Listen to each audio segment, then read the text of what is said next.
Buenas noches, licenciado. Buenas noches, ¿Cómo Alejandra le va? Aguirre. Bien, ¿y usted qué tal? ¿Tan Bien, contenta? gracias a Dios. Como siempre. A Así tiene que solo ser. risitas. Así es la vida de alegre. Pues sí, eso me gusta. Hola, Qué bueno. licenciado. Buenas noches, María Inés. ¿Cómo le va? Bien, gracias. ¿Y usted? Bien, gracias. Bien, Qué bueno. aquí Buenas emocionados noches. de empezar. Buenas noches, Luisa. Ya está la licenciada Valentina Muy con buenas noches. nosotros. No sé si me escuchan. Sí, Bien, bien, gracias. claro y fuerte. Bueno, jóvenes, entonces yo digo que estamos, ¿verdad? Para no hacer esperar a nuestra invitada del día de hoy. La licenciada Valentina Contreras muy amablemente ha aceptado compartir con nosotros esta noche, como les contaba la clase anterior, sobre el modelo de terapia género sensitiva y los principios de este modelo. Ella esta noche nos va a compartir y nosotros pues le podremos pues preguntar y ella desde su experiencia pues nos va a compartir. Le queremos agradecer de verdad que haya aceptado la invitación y sabemos que es tiempo extra, sabemos que la hora y todo lo demás. Entonces, licenciada, muchísimas gracias por aceptar compartir con nosotros. Somos una clase de segundo año de la carrera de Psicología Clínica de la Universidad Rafael Andívar y estamos revisando los aportes de los psicólogos latinoamericanos a la psicología. Y entonces, dentro de estos psicólogos latinoamericanos y la psicología latinoamericana, pues aparece el modelo de Yoconda Batres, ¿verdad? Les cuento que la licenciada es psicóloga por la Universidad de San Carlos de Guatemala y es especialista en tratamiento del abuso sexual e incesto por la Universidad Panamericana. Ella fue formada por Yoconda Batres directamente, ¿verdad? Y por Sonia Recinos. Eh, Ella ha sido consultora en temas de niñez y adolescencia, víctimas de violencia sexual para proyectos de UNICEF, Refugio de la Niñez, y ha capacitado a psicólogos de la Secretaría de Bienestar Social en el modelo de la terapia de víctimas de violencia sexual trifásica y con perspectiva de género.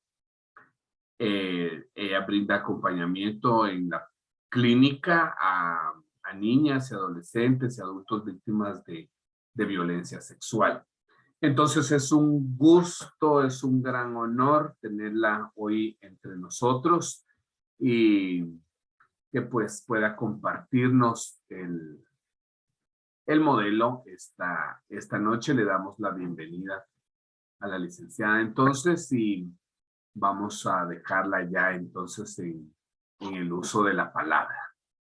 Sí, yo creo que va a ser más fácil que apaguemos mientras ella está presentándonos, que apaguemos cámaras y audios para que no haya interrupción de la presentación y después nos conectamos cuando haya un momento de preguntas y respuestas, ¿verdad, Magíster? No sé si le parece la foto.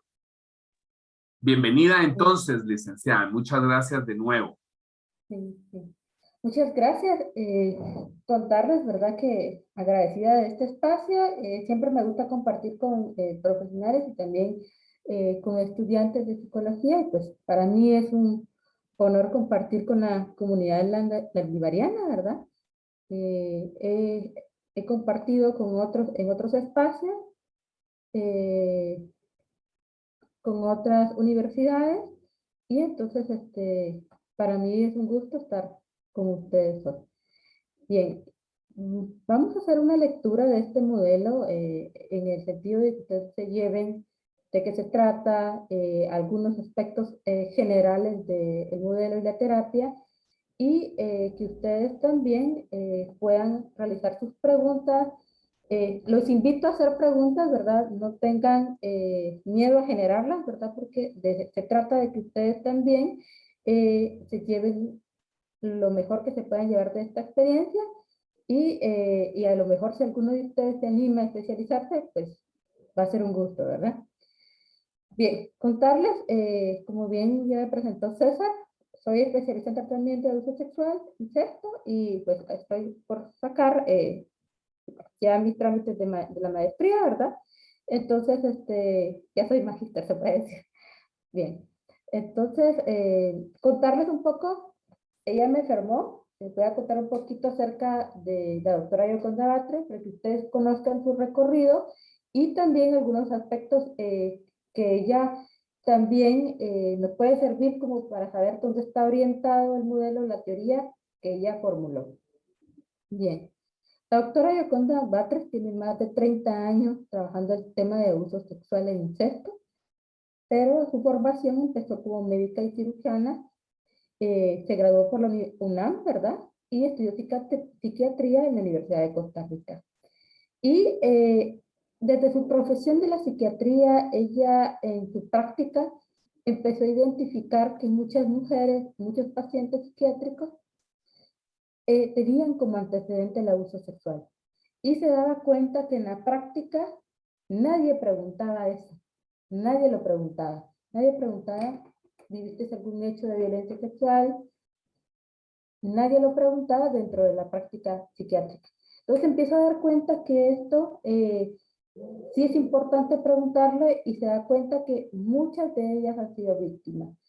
Entonces inicia ese interés por el tema de abuso sexual, y a raíz de ello empieza a formarse, llegando a ser directora del Programa Regional contra la Violencia Doméstica, Instituto Latinoamericano de Naciones Unidas y la NUS, y donde ella genera todo, sus manuales, libros, teorías, desde la NUS es donde ella genera toda esta información, que hoy está de acceso gratuito en su plataforma, que en un momento se las voy a compartir, ¿verdad? Para que ustedes, si están interesados en conocer un poco más, lo puedan hacer. Bueno, ella ha participado en diferentes cursos de posgrado, ¿verdad? Y entre sus catedráticas está la doctora Judith Herman, del libro de Trauma y Recuperación. Está Leonor Walker, que tiene que ver con violencia de género, ¿verdad? Está Elian Hill, y está David Finkelhorn, que es uno de los expertos de abuso sexual en niñez, y que tiene una de las mejores teorías en el daño psicológico de abuso sexual. Ella ha sido invitada en todas las universidades de América Latina, y también ha sido conferencista en foros y congresos. Debo decir que ella ha formado a muchas psicólogas y psicólogos a lo largo de toda Latinoamérica. Centroamérica es uno de los lugares donde ella ha formado, pero ha sido desde México hasta la Patagonia. Publicado 6 libros, un gran número de artículos de revistas, y también ha sido perita en casos de mujeres que mataron por defensa propia, por abuso sexual y por violencia de género, ¿verdad? También ha sido consultora para diferentes organismos internacionales, fondos de cooperación, donde ella de alguna manera también ha llevado su teoría, su capacitación a profesionales de psicología como de otras áreas de las ciencias sociales, como las trabajadoras sociales. Y también jueces, y también policías, todos los temas, todos los equipos de seguridad también ha formado ella a lo largo de Latinoamérica, porque es importante que no solo los psicólogos manejen el tema de abuso sexual, sino también los otros que están relacionados con la temática. Bueno, ella tiene diferentes libros, entre ellos está Hombres que ejercen una violencia, El ultraje y la esperanza, El lado oculto de la masculinidad, Niños que abusan sexualmente, Tratamiento grupal para adultas, La tía de la verdad, Manual para el tratamiento grupal de incesto en infancia y en adolescencia, ¿verdad? Debo mencionar que el libro central de su teoría es El ultraje a la esperanza, donde está la mayoría de abuso sexual, ¿verdad? Donde reúne todas las teorías de todas las personas que ella se formó. Y de ahí los manuales de tratamiento, que es ya este ejercicio terapéutico que se hace a base de cómo ella reúne todas las técnicas y también la teorización para llevarlo a la práctica. Estos libros están de acceso gratuito en la página de Yoconda Batres, ahí se pueden descargar ella siempre nos ha dicho, ¿verdad? Los libros están ahí, pero tenemos una gran responsabilidad y es el uso de los manuales, de los libros y de la importancia de formarse, ¿verdad? Entonces vamos a entrar a comprender primero qué es el modelo género-sensitivo y después qué es la terapia trifásica. Debo mencionar que es un modelo. Es decir, un modelo quiere decir donde se enmarca esa terapia, ese tratamiento terapéutico, es de un modelo teórico, un modelo conceptual, en el cual vamos a entender algunos conceptos generales que nos van a servir a entender por qué está transversalizado el tema de género y por qué es necesario llevarlo a una práctica terapéutica. Dentro de este modelo, debo mencionar que no solo existe un solo modelo terapéutico. De hecho, existe otras teorías, están basadas, por ejemplo, en trauma, por ejemplo, en neurociencia, están basadas también en modelos psicológicos que tienen que ver con cómo se desarrollan estrategias para hacer frente al abuso, ¿verdad? Y entonces, de alguna manera, tenemos muchos modelos incluidos ahí. Algunos son teorías específicas para explicar algunas secuelas del abuso. Y entonces se necesita toda una fundamentación, primero, para llevarla a las técnicas, ¿verdad? Entonces, algo importante que ella dice es que la filosofía en un modelo es importante. Si no tenés claro ese modelo, entonces no estás yendo en la vía que debe ser, ¿verdad? ¿Y por qué? Porque muchos de los psicólogos se preocupan en las técnicas y nunca en comprender bien el modelo. Eso es un gran problema que tenemos en la comunidad de la psicología y muchos se preguntan, bueno, ¿cómo voy a trabajar la ira?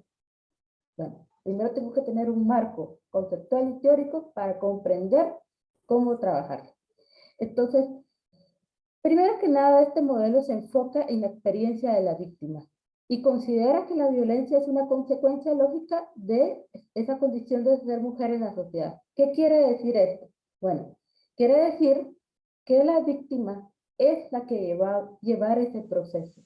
Yo solo como terapeuta voy a hacer un acompañamiento, pero ella es la que dirige su proceso terapéutico y tengo que entender que la violencia está relacionada con la sociedad. ¿Cómo se relaciona y cómo es esa dinámica de relaciones entre hombres y mujeres?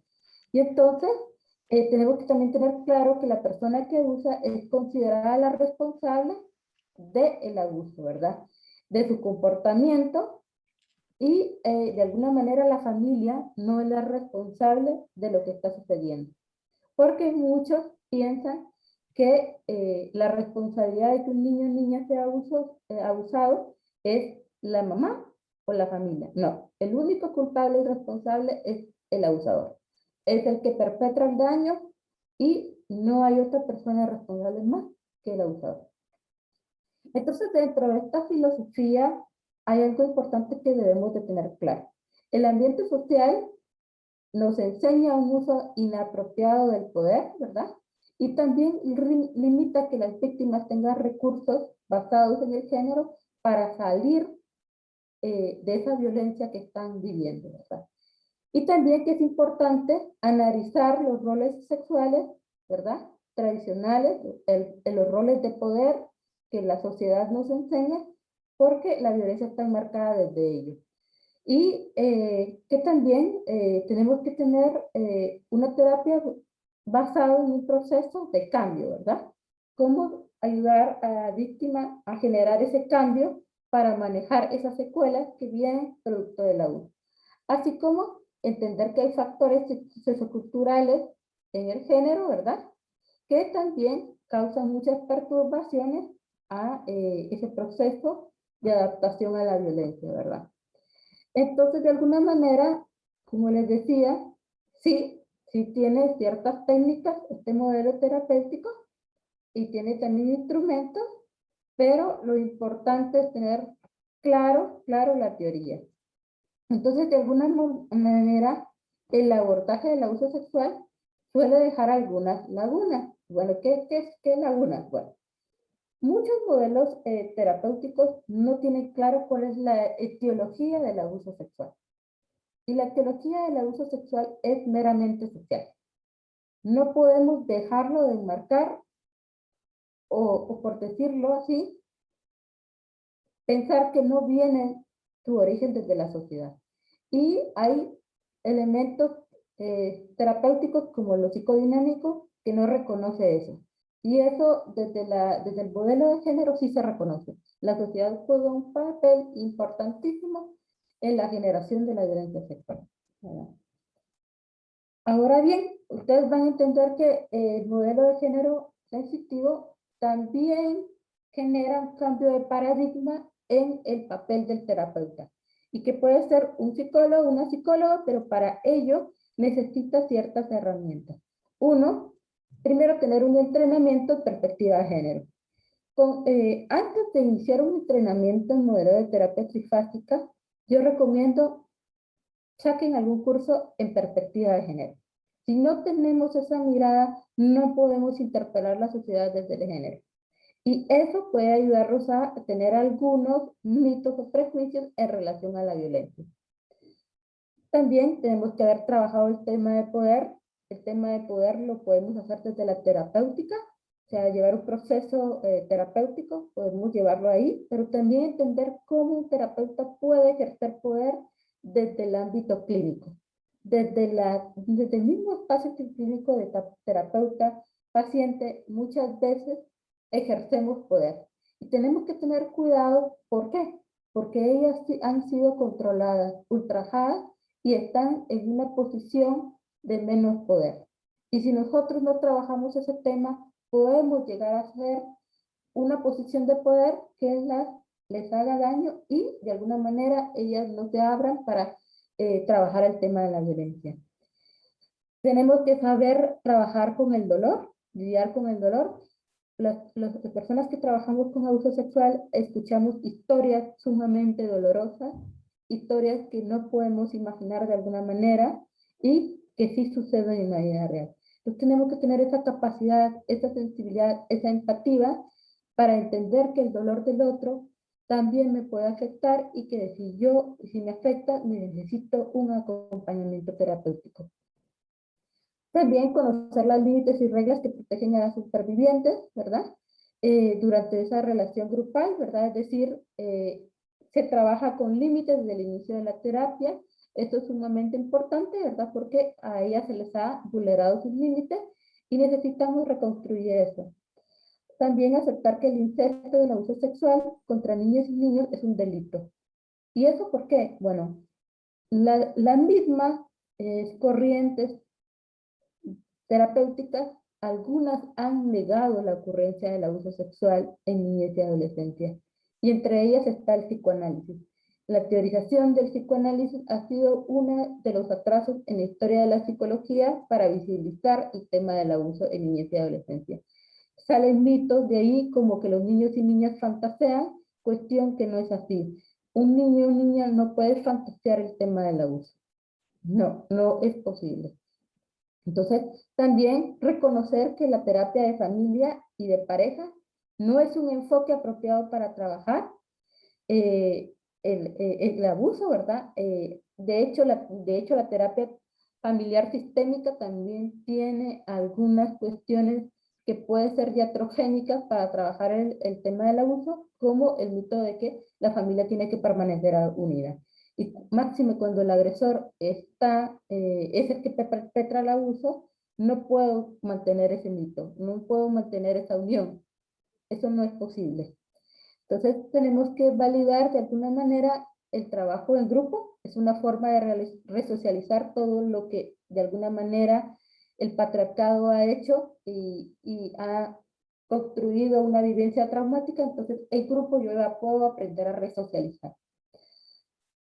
Y tener comodidad para trabajar aspectos de socialización y discriminación, ¿verdad? Tengo que saber, y eso es algo que tengo que también aclarar, la clínica no está peleada con lo social, es decir, desde la clínica también podemos hacer psicología social de alguna manera, porque los temas de socialización son de psicología social, pero también están mezclados en la clínica. El tema de género es un tema muy de la psicología social que lo trasladamos a la clínica.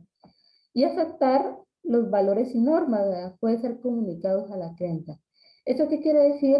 Vamos a respetar de alguna manera esos valores y normas que son necesarios para configurar un espacio terapéutico donde se le respete a ella, pero también sepa que está ahí la presencia del terapeuta y no medie en este tema de poder, sino que se vaya construyendo una alianza terapéutica adecuada a las necesidades de ellos.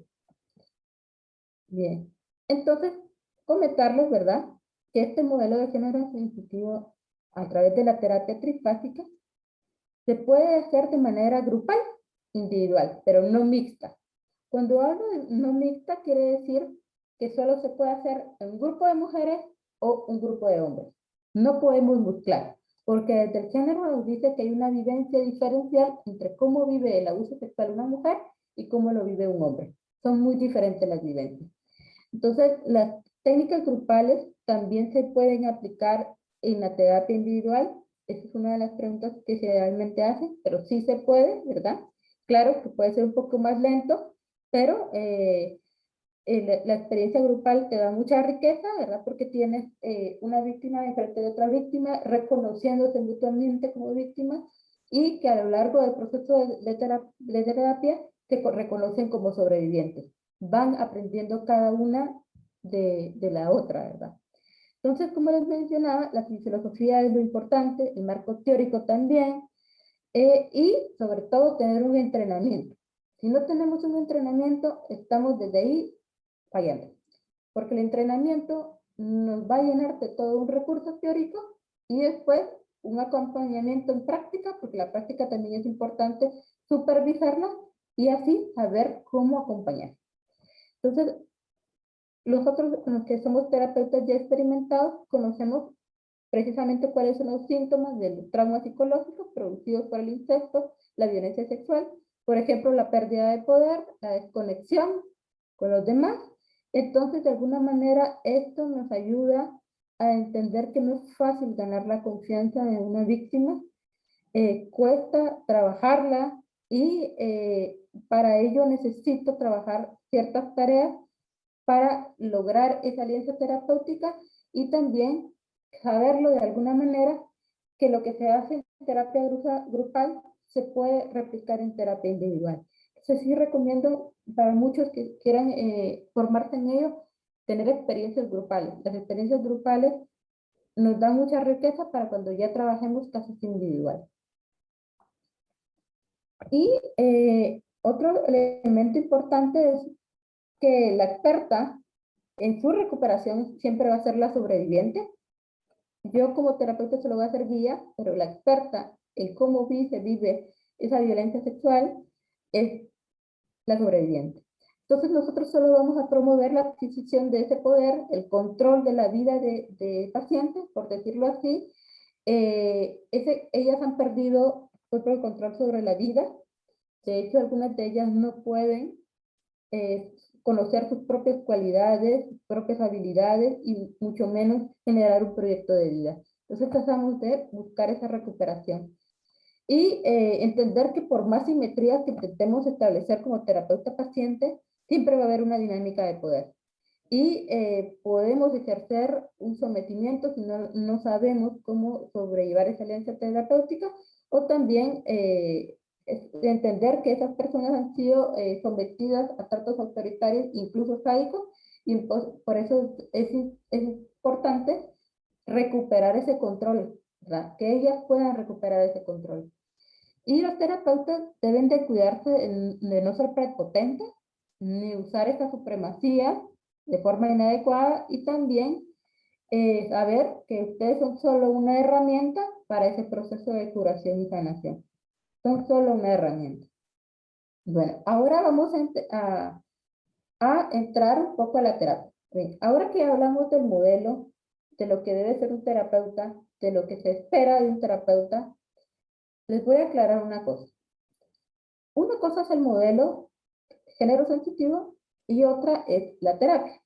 Entonces la terapia, la doctora la llama así, tratamiento para víctimas de abuso sexual e incesto, trifásica y con perspectiva de género. Así es como la doctora llama a su manual, que se ha simplificado a decir terapia género sensitiva, pero realmente ese es el nombre de ella y está basada para ser trabajada con niñas, adolescentes y adultas sobrevivientes de violencia sexual. Esta terapia es trifásica porque se separa en 3 etapas o 3 fases. Y esas 3 fases tienen una coherencia, es decir, no puedo empezar a trabajar en la segunda etapa y después sacarme la primera. No, es un estudio metódico de cuáles son las primeras herramientas que yo le tengo que dar para poder abordar otros temas. Entonces, es necesario tener en cuenta que es un proceso de 3 fases. Y en la primera se llama seguridad hoy. El objetivo es precisamente que gane seguridad, que la sobreviviente recupere su poder y control, ¿verdad? Es decir, la violencia sexual es un trauma como tal y necesito que ella empiece a ganar seguridad, que le permita manejar su presente, que ella pueda abordar algunos síntomas como la disforia, el aislamiento o los impulsos suicidas. Entonces, en esta primera etapa vamos a consolidar el vínculo, es decir, vamos a hacer que trabajar en la confianza entre paciente y terapeuta, pero también la confianza de ella. Vamos a establecer límites en la terapia. Vamos a, de alguna manera, también trabajar con las emociones, con conductas autodestructivas. Vamos a trabajar también el tema de la autoestima, de la autopercepción, que son temas de herramientas. Es decir, estas herramientas son las que me van a llevar a mí a que ella recupere su control. También trabajamos, por ejemplo, la percepción que se tiene sobre el cuerpo, las relaciones con los demás, el control de las emociones, como bien les decía, como la tristeza, el enojo excesivo, la negligencia con su cuerpo y la disociación, que son algunas de las secuelas que las sobrevivientes pueden presentar o manifestar. Entonces, por decirlo así, las relaciones íntimas la tenemos que rescatar desde una sesión que se llama confianza y la red de apoyo. Esta sesión de la red de apoyo es uno de los elementos cruciales para prevenir que se dé de nuevo el abuso o bien para ganar herramientas en el tema de que ellas puedan buscar ayuda en algún momento de crisis emocionales que necesitan un soporte. Ahora bien, el manejo de esos síntomas postraumáticos se trabaja por medio de estrategias, ¿verdad? En cada una de las fases, cada una de ellas tiene un objetivo, cada una de ellas tiene un tema para trabajar, como les mencionaba. Y, por ejemplo, el tema de las crisis, de los impulsos suicidas, es un tema que está muy relacionado al abuso, como el tema del aislamiento, y necesito trabajar con ellas, ¿verdad? Hay algunas que pueden manifestar estos síntomas y esa es una parte importante. ¿Por qué?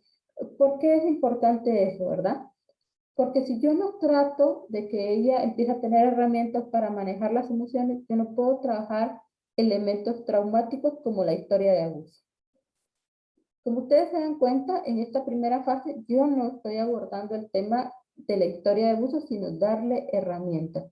Yo necesito que una sobreviviente desarrolle habilidades, empiece a desarrollar planes, empiece a construir esa alianza terapéutica, empiece también a dedicar tiempo, ¿verdad?, en esa ganancia de habilidades y puede identificar aquellas distorsiones cognitivas como mitos que refuercen el tema de la culpabilidad, el tema de que ella perpetró el abuso. Muchas veces se tiene ese mito arraigado, así como que solo los desconocidos pueden ser abusadores, cuando las estadísticas nos dicen que la mayoría son perpetrados por la familia, algún integrante de la familia, ¿verdad?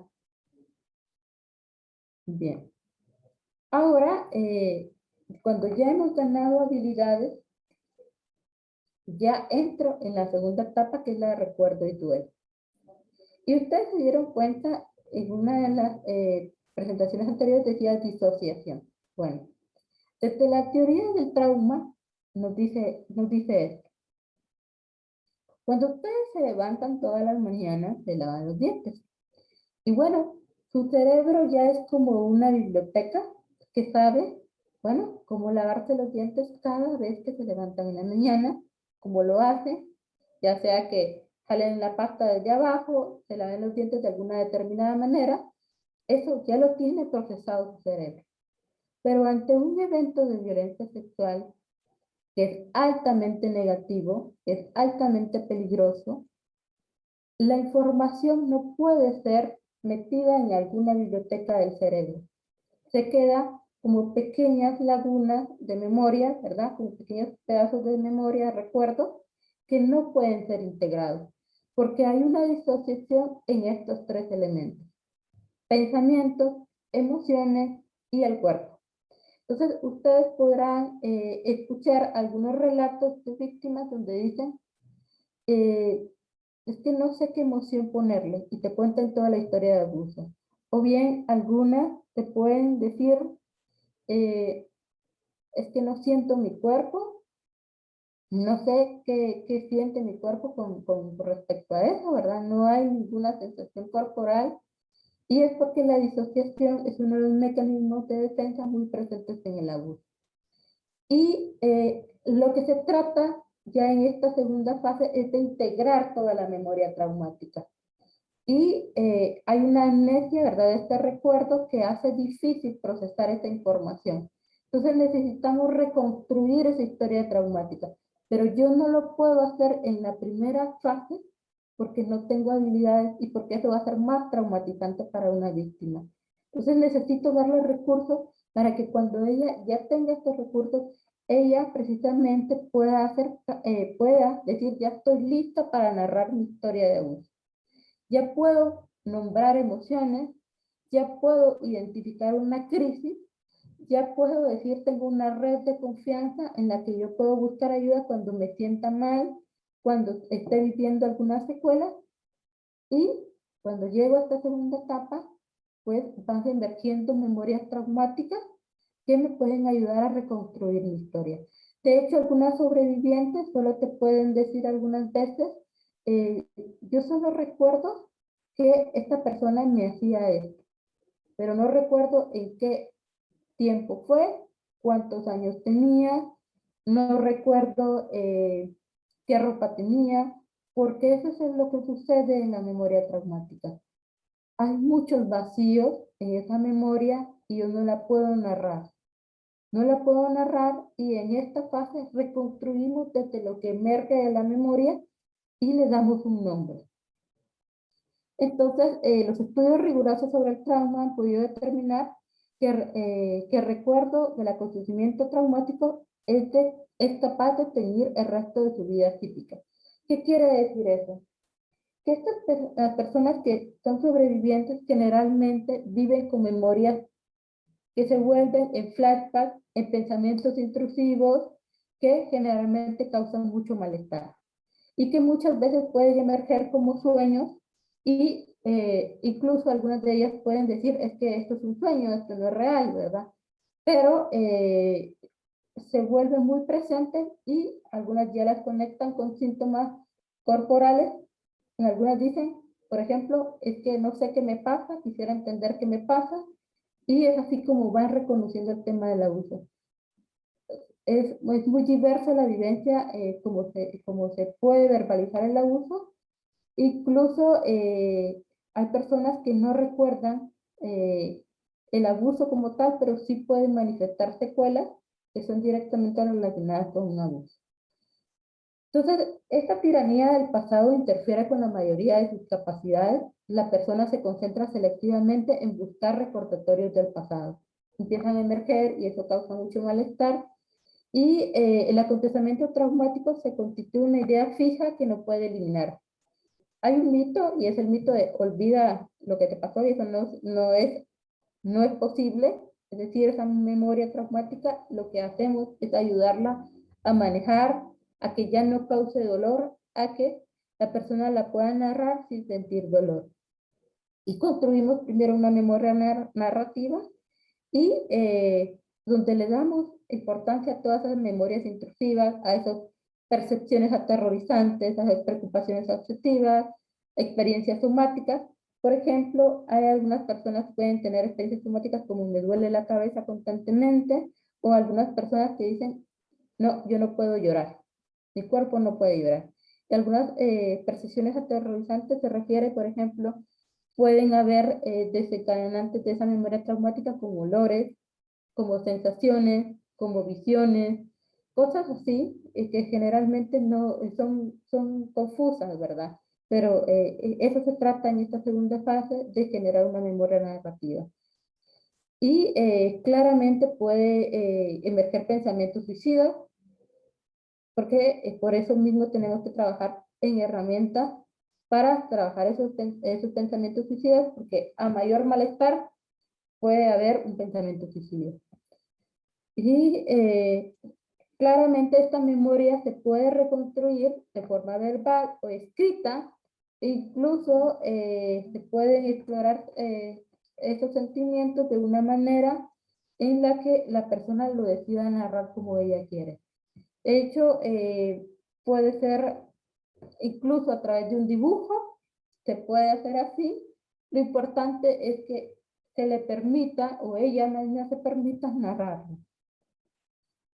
La sobreviviente necesita relatar detalle del abuso, ¿verdad? Eso va a ayudar a darle una dimensión temporal, ¿verdad? Como les decía, si no tiene tiempo, vamos a encontrarle un tiempo. Y muchas veces esas experiencias se viven desde niñas, ¿verdad? Entonces la disociación hace, de alguna manera, de forma protectora, que la niña pierda ciertos elementos del abuso para que no sienta dolor. Y entonces, como profesionales tenemos que estar alertas a esas secuelas que se viven y hay muchas conductas autodestructivas que pueden ser protectoras, que ayudamos a orientarlas a que tengan otras, ¿verdad?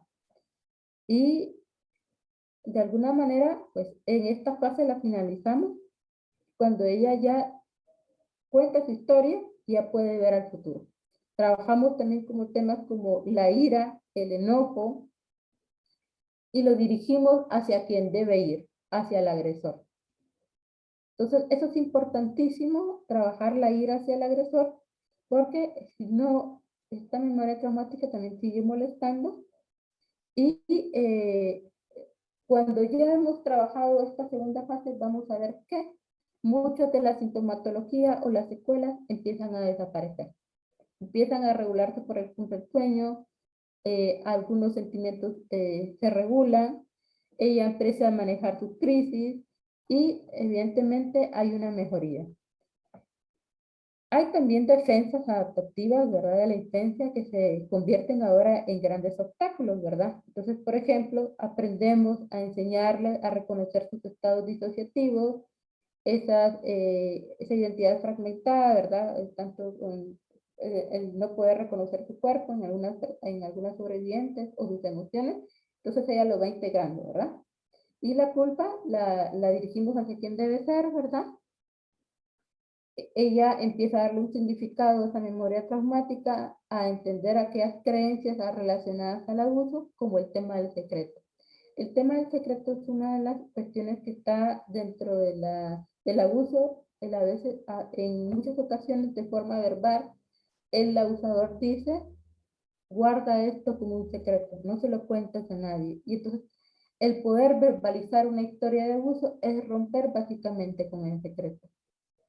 Y la seguridad se va ganando, empieza la validación de esa historia y ya no se sienten ignoradas o no escuchadas como en algún momento sucedió. Es decir, muchas veces la familia no les cree, muchas veces las amistades no les creen, y el poder verbalizarlo en un espacio terapéutico es recuperar ese control que de alguna manera la familia no se lo dio. Entonces, ya cuando está reconstruida esta memoria, se van a romper patrones como el silencio, como el secreto, esas imágenes que quedaban en los sueños o esos recuerdos intrusivos, sensaciones corporales ya pueden ser nombradas. Así también se desarrollan a veces esos síntomas somáticos que se pueden exacerbar por un tiempo, pero con un buen acompañamiento terapéutico, y la persona los empieza a sobrellevar y pues ya bajan esa intensidad, ¿verdad? En algunos casos se puede medicar, pero eso requiere un acompañamiento profesional, ¿verdad? Por eso la importancia de poder llevar un entrenamiento para poder saber qué necesita y que con otros profesionales yo me puedo acompañar en ese proceso terapéutico. En algunos casos los impulsos suicidas son exacerbados y puedo recurrir a un tratamiento psiquiátrico, pero o también las conductas adictivas también se puede requerir, ¿verdad? Entonces, por eso es importante conocer cuáles son los alcances que tiene la terapia, pero también el entrenamiento es importante. Ya cuando hemos pasado de esa segunda fase, ya podemos hablar de una tercera etapa, que es la reintegración y revaloración. Es aquí donde ya ha ganado ciertas herramientas la sobreviviente y ya podemos empezar a plantear el futuro. Ya podemos empezar a proyectar un proyecto de vida, ya se empieza a pensar en la esperanza, en el que quiero hacer el día a día, en qué quiero fortalecer mis vínculos con los demás, ¿verdad? Ya no se siente tanta culpa, tanta vergüenza, y ya se sabe que la responsabilidad del abuso es del perpetrador, ¿verdad? Ya no hay distorsiones que el abuso dejó, como el tema de es mi culpa, o bien hay algunos mitos como el hecho de que un hombre que ha sido abusado por esa experiencia de abuso puede llegar a ser homosexual. Eso es un mito. Es una distorsión que puede llegar a dejar el abuso y que claramente no es real. Entonces, desde esa tercera fase, se puede decir que ya empiezan a ver sus cualidades, sus fortalezas. Yo ya puedo abordar el tema de la sexualidad, por ejemplo, educar en sexualidad, dudas que se tengan, hablar sobre las relaciones sanas y saludables con la pareja, con las amistades, y de alguna manera también ellas ya pueden decir, quiero dedicar mi tiempo para una causa social, porque en algunas lo dicen, ¿verdad? Entonces ya vemos que esa memoria traumática ha sido trabajada y como tal ya se puede hablar de sanación. Las tres etapas por las que transita la sobreviviente, debo decir, no se cumplen de manera rígida y esquemática. A veces podemos ver que la sobreviviente va avanzando y después retrocede. Eso es completamente normal. Y en algunas ocasiones necesitamos retomar alguna sesión para reforzar esa habilidad, ¿verdad? Entonces, esta terapia nos permite también ver la sintomatología de las secuelas, cómo se van manifestando y qué cosas necesito yo trabajar y empoderar, ¿verdad? Y la fase del desarrollo del deseo de la iniciativa van a ver ese retorno a la alegría, es decir, las sobrevivientes lo pueden decir, ya puedo recordar mi historia de abuso sin dolor. Ya el dolor no controla mi vida. Y el pasado ha quedado atrás, por decirlo así, ya pueden centrarse más en su cotidianidad, en las actividades que ellas desean hacer. Y debo decir que el abuso sí deja distorsiones en la sexualidad, que en esta fase es que se abordan. Yo no puedo trabajar el tema de la sexualidad en las primeras fases porque eso es altamente traumático para algunas hablar de ese tema. Y ya hay una autonomía en ellas. Así también se puede decir que hay algunas sobrevivientes que seguramente el daño es profundo y que van a requerir un acompañamiento terapéutico más prolongado. Por ejemplo, cada uno de los manuales tiene diversas sesiones, hay uno que tiene 12, hay uno que tiene 16 y el otro tiene 18. Esto va en coherencia de la edad y el grupo etario, ¿verdad? Y las temáticas van estructuradas de acuerdo a la capacidad y la edad en la que puede abordar cada uno de los temas. Y algunas consideraciones finales que vamos a abordar es esto, ¿verdad? Se ha abordado por más de 20 años la investigación del tema del abuso y el tratamiento de las víctimas, y en América, en toda Latinoamérica, y pues se ha encontrado de alguna manera que sí es eficaz en el tratamiento de víctimas de abuso sexual, y que es necesario hacerlo en 3 etapas, ¿verdad? Y de alguna manera la literatura que tenemos hasta ahora nos ha validado todo ese tratamiento, es decir, los teóricos hasta ahora que están en el tema, trabajando el tema de abuso, esta experiencia nos ha servido para formular de alguna manera mejores acompañamientos, y la terapia trifásica de la doctora Yoconda Batres reúne cada uno de esos aspectos. Entonces, como lo dice la doctora Herman, ¿verdad? El trauma generado por la victimización viene de una estructura social que permite el abuso, la explotación y la subordinación. El trauma es relacional, es decir, es la dinámica de perpetrador-víctima que genera el trauma. Y también esa dinámica genera sometimiento y control en la víctima. Y que curar, ¿verdad? Significa también entender que hay toda una dinámica, una ideología, un contexto patriarcal que está relacionado al género, y que el abuso sexual es meramente un ejercicio de poder donde se replica la dominación y la sumisión. Entonces, compartirles esto de manera general para que ustedes, si tienen alguna duda, preguntas, pues la puedan formular, y también si están interesados en formarse, es una de las mejores terapias para abuso sexual, y muchos terapeutas en Latinoamérica que estamos formados la usamos y logramos procesos de recuperación en sobrevivientes.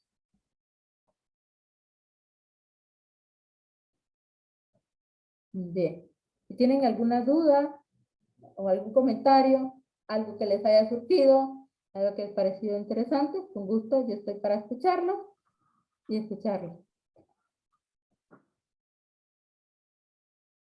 Licenciada, usted hablaba de que aparte de conocer las técnicas, y lo cual es muy bueno, interesante, antes de eso, el modelo insiste con que hay que entender el marco conceptual, y la otra que la olvidé ahorita, es el marco conceptual y la perspectiva, ¿verdad? Más antes de la filosofía, ¿verdad? Antes de entrar a trabajar. ¿A qué nos referimos con eso ahora? Bien, por ejemplo, te voy a explicar. El libro de Sufragio y la Esperanza está toda la teoría de abuso sexual. Por ejemplo, yo no puedo trabajar con una víctima si no sé cuáles son las secuelas que vive una víctima. Por ejemplo, la vergüenza, la culpa, el miedo, la ira. Y eso, hay toda una formulación teórica, como por ejemplo, Finkelstein habla de las dinámicas traumatogénicas, que es como esa relación entre el agresor y la víctima. Por ejemplo, esta parte de la estigmatización, donde viene el agresor y le dice a la víctima, te voy a dar unos dulces, y esa dinámica entre te voy a dar unos dulces, lo que instala es el secreto, por decirlo así.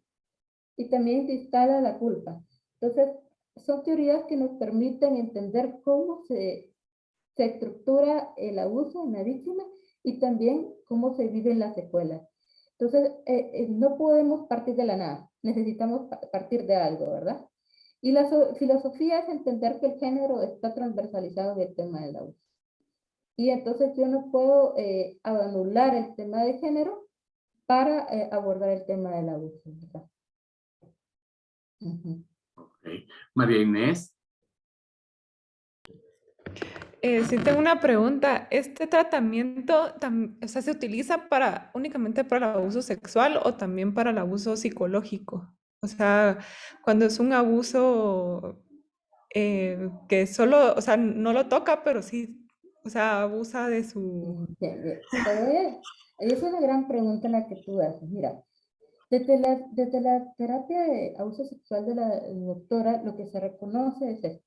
Todo abuso sexual de forma directa e indirecta, caracterizada por una relación de poder, dada por una relación de autoridad, amistad, consanguinidad, parentesco, es ahí donde se vivencia el abuso sexual. ¿Qué quiere decir esto? Que puede ser desde una violación hasta una agresión sexual, una violación es cuando ha habido penetración, ¿verdad?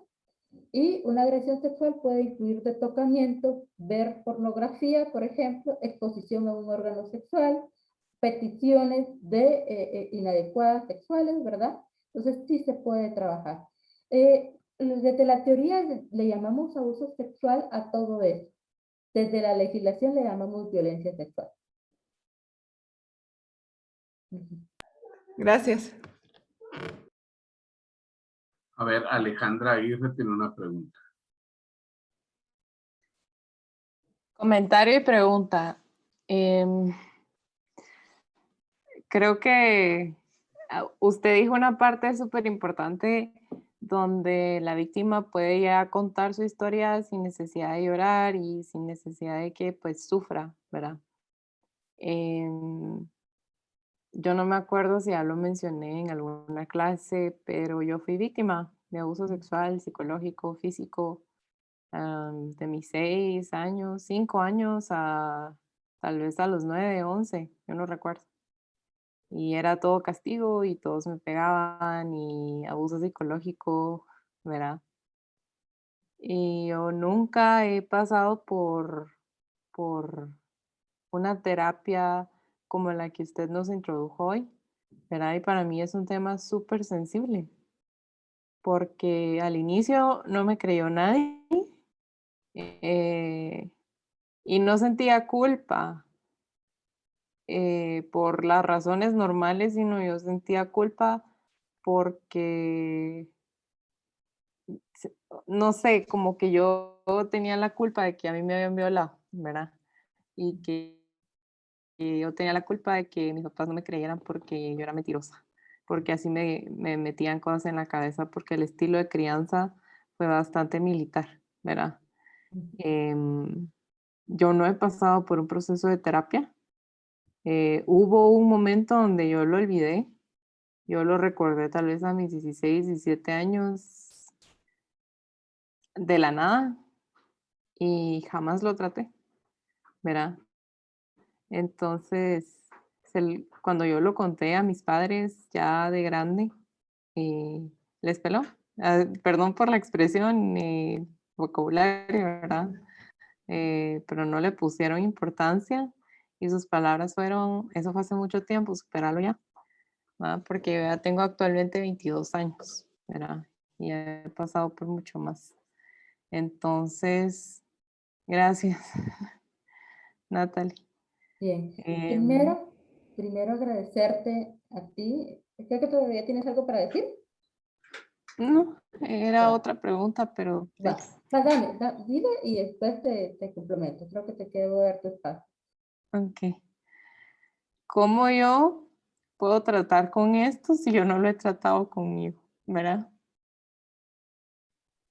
Y creo que hay muchas Bien. psicólogas o psicólogos que están estudiando, que pasaron por esto y cuando encuentran a un paciente en la misma situación simplemente se bloquean. Y yo ese es mi miedo, bloquearme cuando esté con un paciente que pasó lo mismo que yo, ¿verdad? Aunque he trabajado con muchos adolescentes y pues historias similares, pero aún así no es lo mismo ya profesionalmente, ¿verdad? Entonces, esa era Bien. mi pregunta. Primero. Ujú. Bien. Primero agradecerte, Alejandra, que nos hayas compartido tu vivencia, eso de mucha valentía. No cualquiera lo hace, no cualquiera lo nombra. Y eso muchas veces se nombra hasta cuando se tiene conciencia de que es un abuso, ¿verdad? Es completamente normal lo que te pasó en el sentido de que durante mucho tiempo de tu infancia estuvo bloqueado y hasta la adultez. Entonces, ¿qué decirte? Cuando viene una memoria traumática es cuando tu cuerpo te está diciendo, ya necesitas trabajarlo, ya estás lista para trabajarlo. Y entonces ahí es donde tú, desde tu propia autonomía, de tu propio control, puedes decir, lo quiero trabajar. Y incluso es una experiencia que muchas mujeres adultas han vivido experiencias en su infancia, está en la adultez, lo trabajan. He trabajado con mujeres ancianas que hasta en la tercera edad lo desean trabajar. Entonces, eso es precisamente tu derecho como parte tuya de quererlo trabajar cuando te sientas lista. Sí te recomiendo que busques una terapia como esta para poderlo trabajar. Busca un especialista. Aquí en Guatemala ya hay varias. Y seguramente cuando lo empieces a trabajar vas a ganar muchos elementos protectores que cuando tú tengas un paciente enfrente que haya vivido lo mismo, tú le puedas orientar de la mejor manera. Gracias. Gracias. ¿Y usted no tendrá algún contacto por ahí? Aprovechando el Okay. espacio. Si quieres, puedes decirle a César que te pase el mío o lo puedo escribir por acá. Gracias. Si quieres, te paso mi correo y me escribes ahí. Gracias. ¿Alguien más? ¿Alguna pregunta? Sí, Natalia quería preguntar.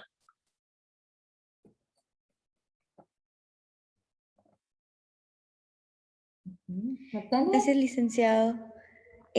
Mucho gusto, licenciada Valentina. Me parece muy interesante el tema que está exponiendo hoy.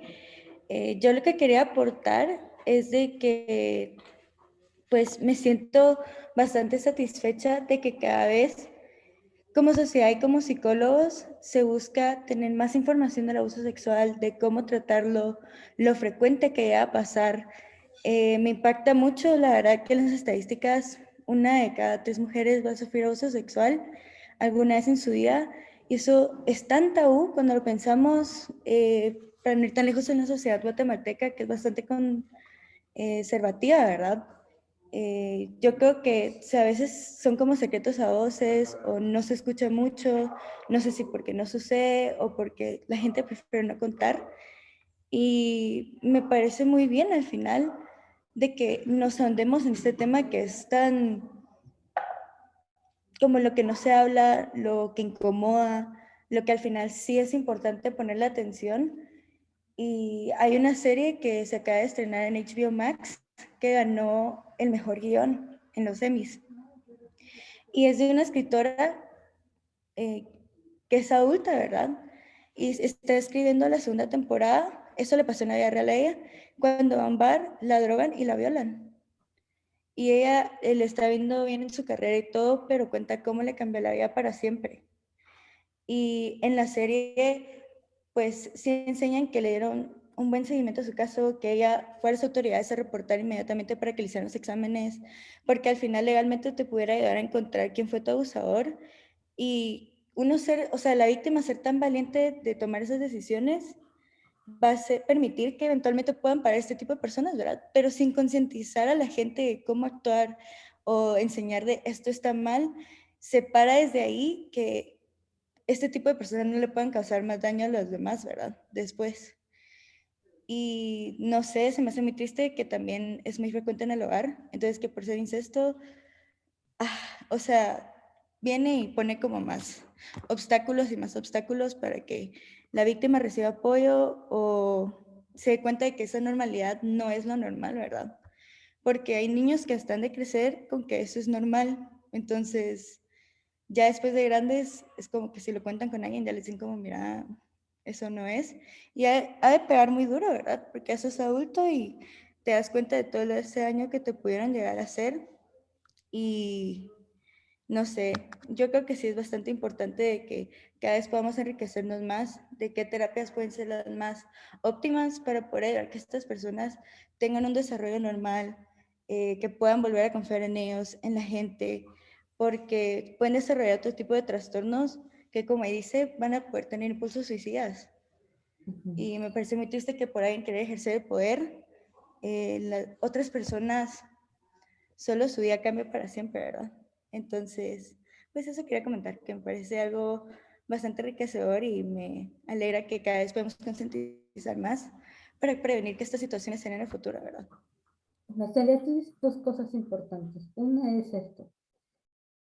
El tema de que el abuso sexual no sea nombrado es porque se ha normalizado. Se ha visto como algo que ocurre en las casas y que es completamente una dinámica que está supuestamente aceptada, ¿verdad? Por ejemplo, las estadísticas que menciona Osar hace unos 2 o 3 días son 70.000 embarazos en adolescentes y niñas aquí en Guatemala. Todas son embarazos forzados por abuso sexual. Ocurre en cada departamento de Guatemala.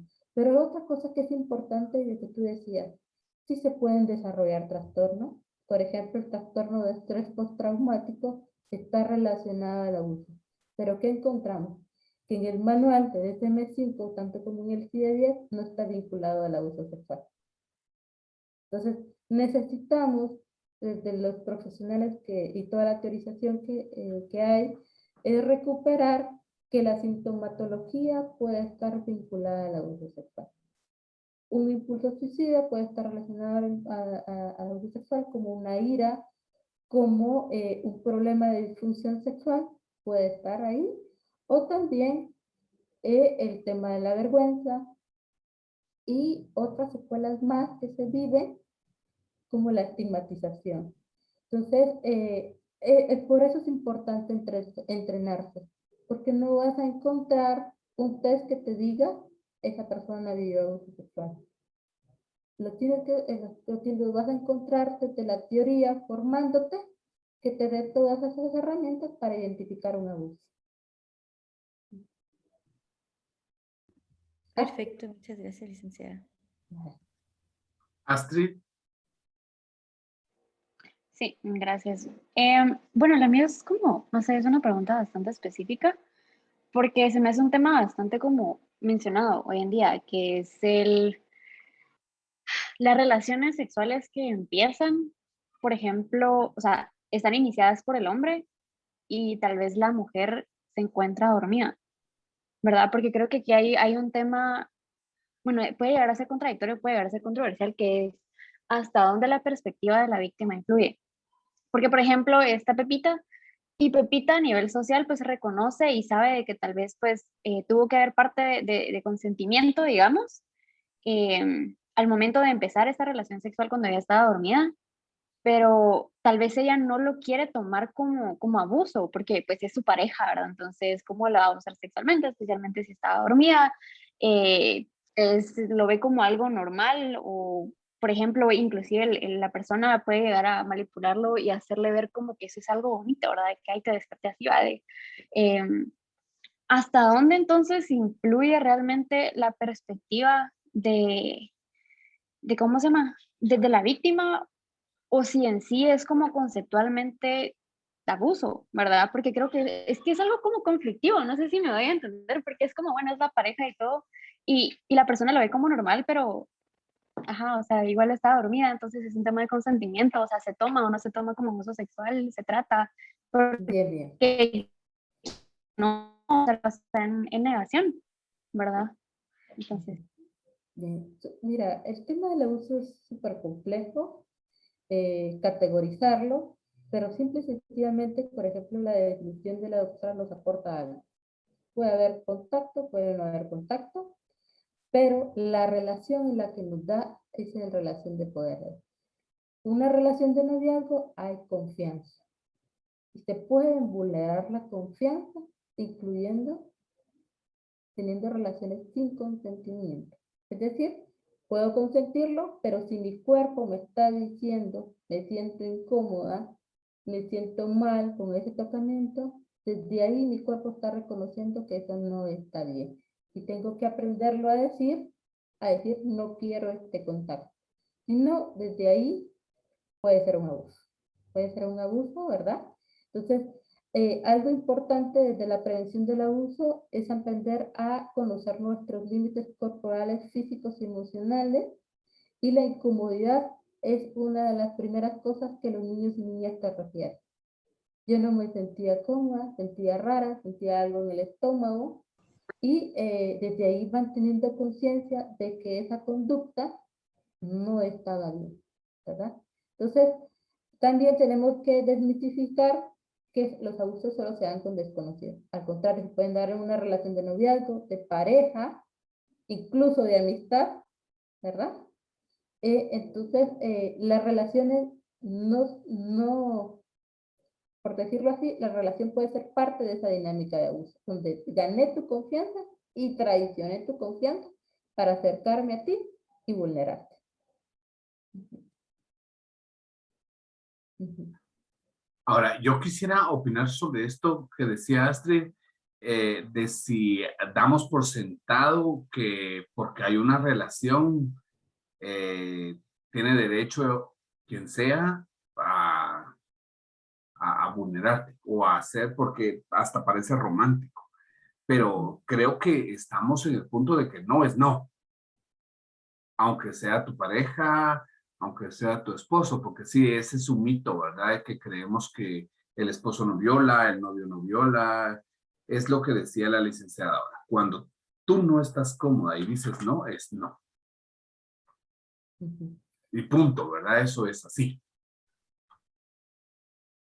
Nada de que romanticemos el El abuso. asunto, ¿verdad? Sí, nada que romanticemos, ¿verdad?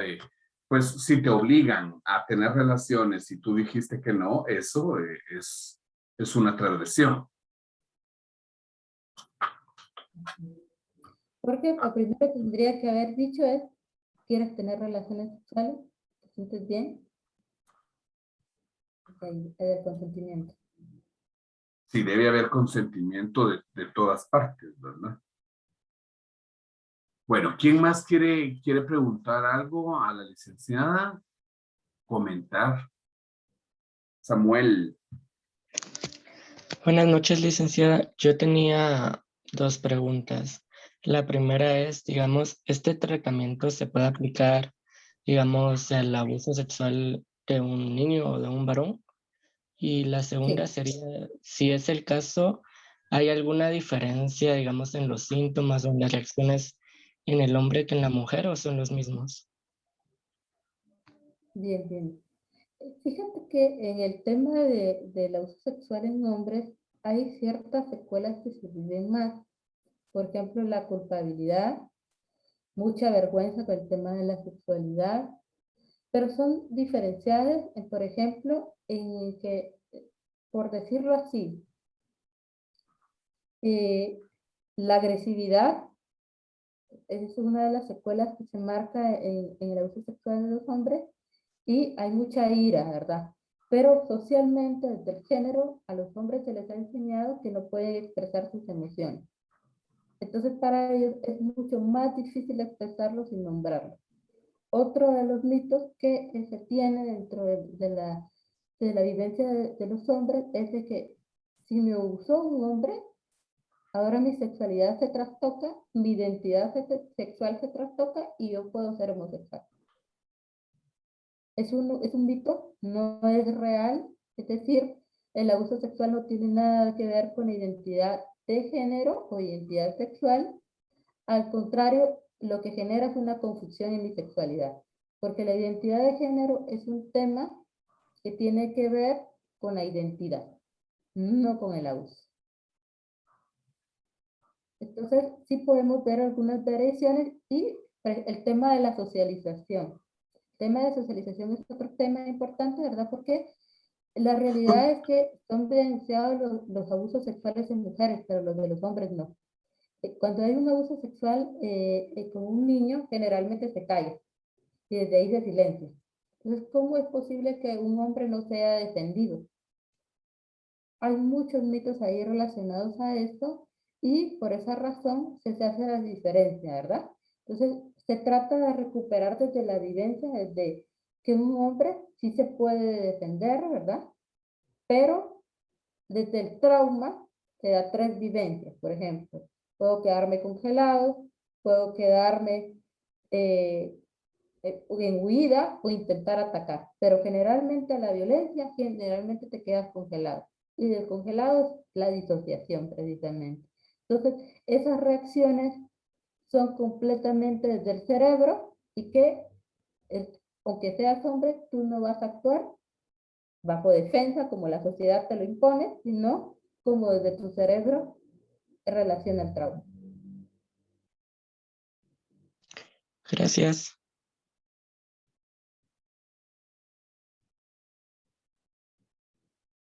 ¿Hay alguien más que quisiera? Kira. Sí. Muchas gracias, licenciada. Me ha gustado bastante cómo usted ha podido manejar el tema y explicarlo, porque a veces es como difícil tocar estos temas, ¿verdad?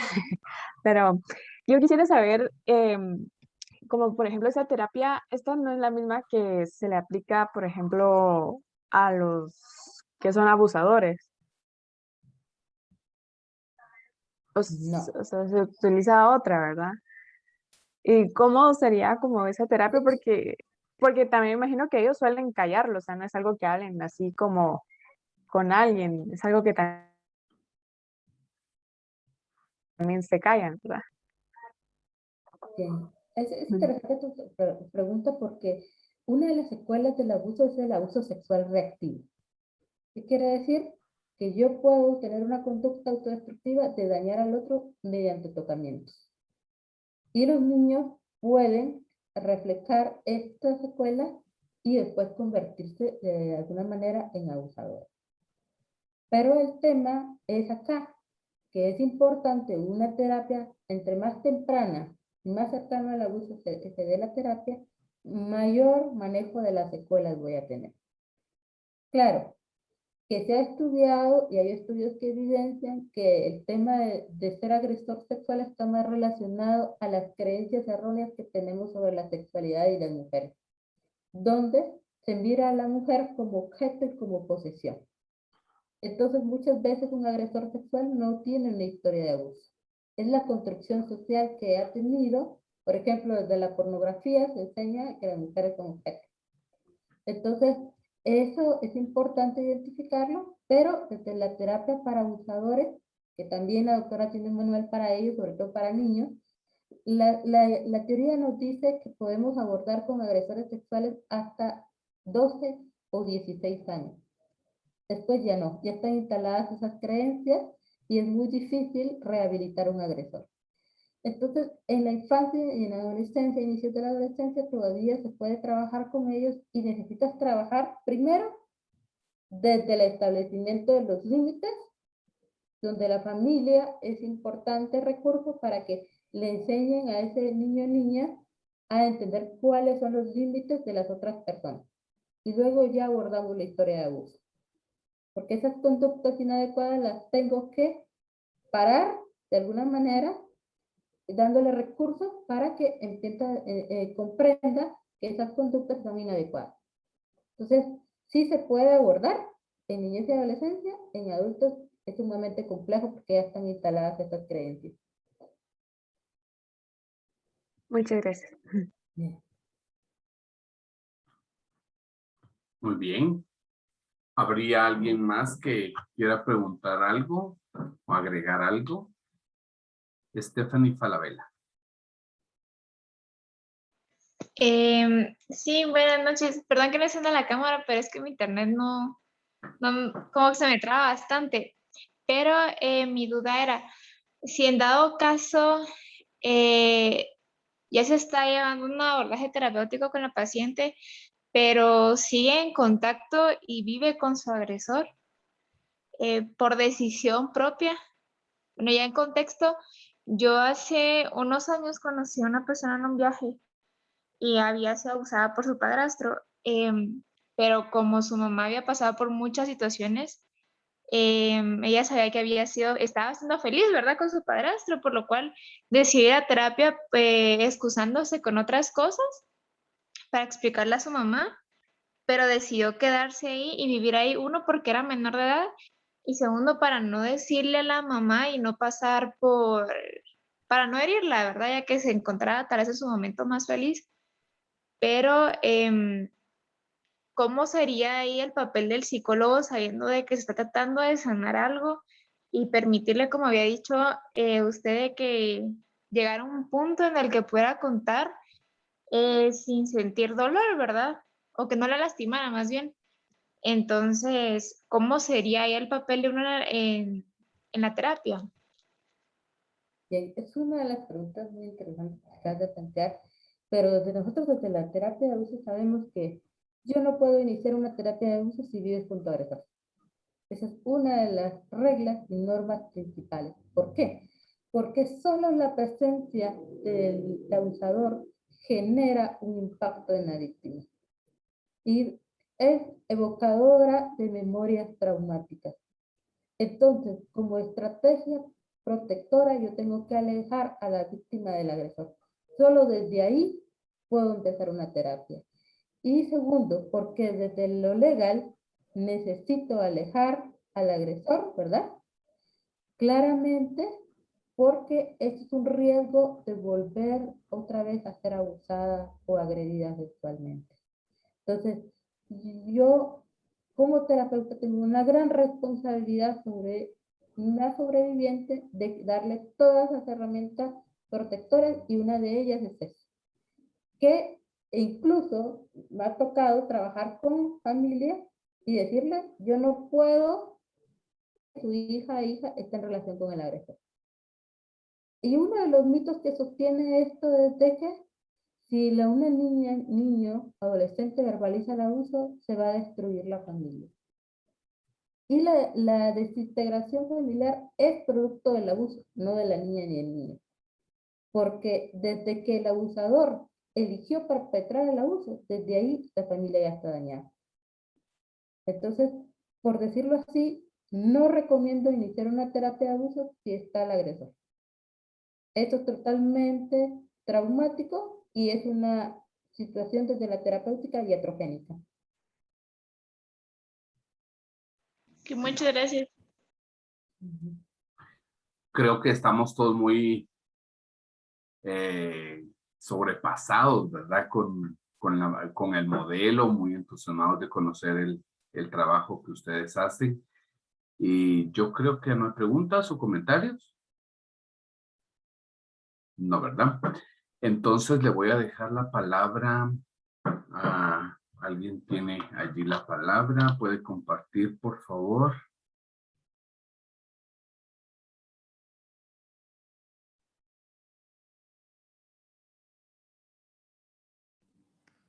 Hola, buenas noches. Buenas noches. Buenas noches. Yo creo que sí me miro. Ay, sí. Sí. Pues primero queríamos nosotros darle un diploma pues de agradecimiento, ¿verdad? Porque pues realmente como vio con todas nuestras preguntas, súper entusiasmados y nos encantó muchísimo el tema, ¿verdad? Que realmente quisiéramos como seguir aprendiendo de esto y es por esto de que, digamos, los alumnos de Escuelas de Psicología 3 de la Universidad Rafael Landívar otorgan el presente agradecimiento a la licenciada Mariana Contreras por compartir con nosotros el modelo de terapia género-sensitiva, ¿verdad? Pues sí, la verdad nos encantó muchísimo y pues siempre nosotros los jóvenes estamos viendo cómo enterarnos más de estos temas, ¿verdad? Y qué mejor de parte de nuestra carrera, ¿verdad? De lo que nos apasiona. Y sí, o sea, sí esperamos como que quedarnos como que en contacto, ¿verdad? También para seguir aprendiendo muchísimo más en lo largo de nuestra carrera. Muchísimas gracias, licenciada Mariana. Feliz noche. Agradecerle a Natalia y también a César por el contacto y siempre dispuesta a compartir, ¿verdad? Lo que sé. Todos en esta carrera vamos aprendiendo cada vez más, ¿verdad? Y yo sé que ustedes están en formación y qué bonito sería que ahora que ustedes están formándose como psicólogos, conozcan los diferentes profesionales y terapias que hay, corrientes terapéuticas y para qué problemáticas específicas, ¿verdad?